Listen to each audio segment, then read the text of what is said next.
कि पाकिस्तान हमास के खात्मे के लिए गाजा में अपने 20,000 सैनिक भेजने वाला है। ये जो 20,000 सैनिक पाकिस्तान सेना के जाने वाले हैं गाजा में, वो जाएंगे इंटरनेशनल स्टेबलाइजेशन फोर्स यानी ISF के अंतर्गत। अमेरिका अपनी सेना नहीं भेज सकता, इजराइल अपनी कार्रवाई कर सकता है, लेकिन इंटरनेशनल जो स्टेबलाइजेशन फोर्स है उसके रूप में मुझे नहीं लगता अमेरिका या यूरोप के देश अपनी सेना भेजेंगे। तो उसके लिए पाकिस्तान की सेना उनके लिए एक बहुत मुफीद रहेगी, बहुत अच्छा तरीका हो सकता है जिससे वो हमास को कंट्रोल कर सकते हैं, मार सकते हैं। नमस्कार दोस्तों, आज बात करेंगे एक बहुत ही इंपॉर्टेंट डेवलपमेंट पर, और वो डेवलपमेंट ये है कि आपको पता होगा कल से एक बहुत ज़्यादा न्यूज़ चल रही है कि हमास के खात्मे के लिए पाकिस्तान अपने 20,000 सैनिक गाजा में भेजने वाला है। तो आइए इस पूरी न्यूज़ का फैक्ट चेक करते हैं कि क्या ये सही न्यूज़ है, गलत है, इसके पक्ष में क्या तर्क हैं, विपक्ष में क्या तर्क हैं, इसे समझने की कोशिश करते हैं। तो देखिए, जैसा कि आपको पता होगा कल से बहुत सारे न्यूज़ आउटलेट में ये न्यूज़ चल रही है कि पाकिस्तान हमास के खात्मे के लिए गाजा में अपने 20,000 सैनिक भेजने वाला है। और इस बात को लेकर हम पाकिस्तानी सेना के जो प्रमुख हैं आसिम मुनीर, उनकी अमेरिका की जो सीक्रेट सर्विस है CIA सेंट्रल इन्वेस्टिगेशन एजेंसी, और जो इजराइल की मोसाद है, उनके बीच में एक सीक्रेट मीटिंग भी हो चुकी है। तो इस तरह की न्यूज़ लगातार चल रही हैं। हालांकि किसी भी न्यूज़ सोर्स में इसे स्पष्ट रूप से नहीं बताया गया कि कब मीटिंग हुई, कैसे हुई, किस डेट में हुई। तो ये सब सूत्रों के आधार पर ही न्यूज़ चल रही है।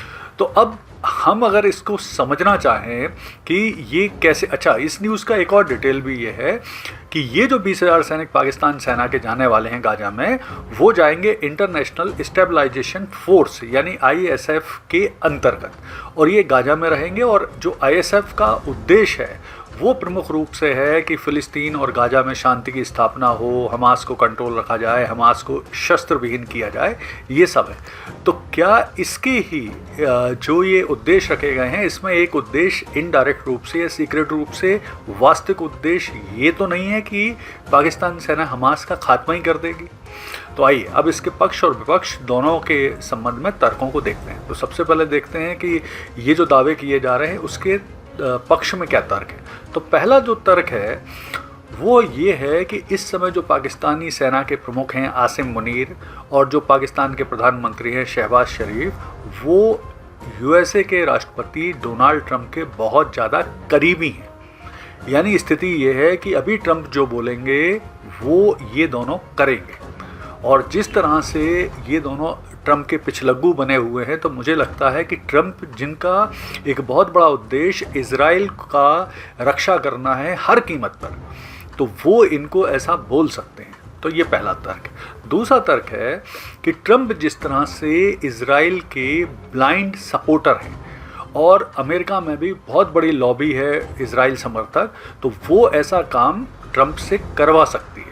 और पाकिस्तान की जो स्थिति है कि आप अगर उनको डॉलर फेंकेंगे, भाड़े की सेना लेना चाहेंगे कैसे भी, तो वो ये करते हैं, तो यहाँ वो कर सकते हैं। तीसरा है, इस जो हमास का खात्मा है वो इजराइल और USA की हमेशा से पहली प्रायोरिटी है, तो वो इस प्रायोरिटी को हासिल करने के लिए पाकिस्तानी सेना का इस्तेमाल कर सकते हैं। चौथा तर्क अगर हम देखें तो वो ये है कि अगर इजराइल और अमेरिका को लगता है कि वो हमास को ख़त्म नहीं कर पाएंगे पूरी तरह से, तो वो कम से कम उन्हें हथियार विहीन तो कर ही दें, या उनको पूरी तरह से अपने नियंत्रण में ले लें। और इसके लिए चूंकि डायरेक्ट अमेरिका अपनी सेना नहीं भेज सकता, इजराइल अपनी कार्रवाई कर सकता है, लेकिन इंटरनेशनल जो स्टेबलाइजेशन फोर्स है उसके रूप में मुझे नहीं लगता अमेरिका या यूरोप के देश अपनी सेना भेजेंगे। तो उसके लिए पाकिस्तान की सेना उनके लिए एक बहुत मुफीद रहेगी, बहुत अच्छा तरीका हो सकता है जिससे वो हमास को कंट्रोल कर सकते हैं, मार सकते हैं। तो इस तरह से अगर हम देखें, और अभी लेटेस्ट अगर कल का डेवलपमेंट देखें, तो जिस तरह से इजराइल ने फिर से अटैक किया है हमास के ऊपर, ये बोलते हुए कि हमास जो इजिप्ट पीस प्लान है, गाजा पीस प्लान है, उसकी शर्तों को नहीं मान रहा, उसके सैनिकों पर अटैक कर रहा है, और उस अटैक पर लगभग 140 व्यक्तियों की मरने की खबर है कल। तो मुझे लगता है ये लंबे समय तक वैसे भी नहीं चलेगा, और जो इजराइल का मुख्य उद्देश्य है हमास को ख़त्म करना, वो उसे करके रहेगा। अब देखते हैं कि इसके विरोध में क्या तर्क है। तो विरोध में पहला तर्क तो ये है कि पाकिस्तानी सेना के प्रमुख चाहे आसिफ मुनीर हों चाहे प्रधानमंत्री शहबाज शरीफ हों, वो सीधे सीधे डायरेक्ट रूप से कभी नहीं मानेंगे कि वो पाकिस्तानी सैनिकों को हमास के खात्मे के लिए गाजा में भेज रहे हैं, क्योंकि एक तरह से ये तो उनकी राजनीतिक खुदकुशी हो जाएगी।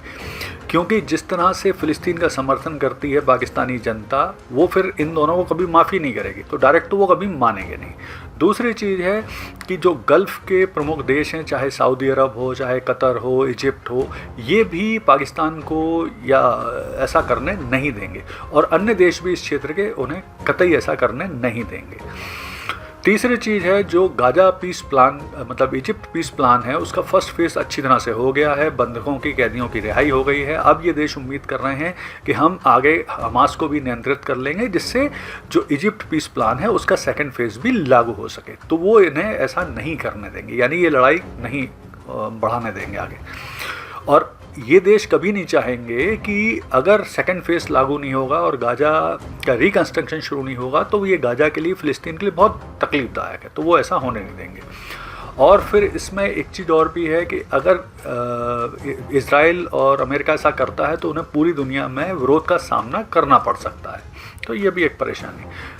और एक और कारण भी है कि पाकिस्तान ऐसा क्यों नहीं करेगा, क्योंकि पाकिस्तान के पासपोर्ट में स्पष्ट रूप से मेंशन है कि ये पासपोर्ट पूरी दुनिया के लिए वैलिड है, लेकिन इजराइल के लिए वैलिड नहीं है।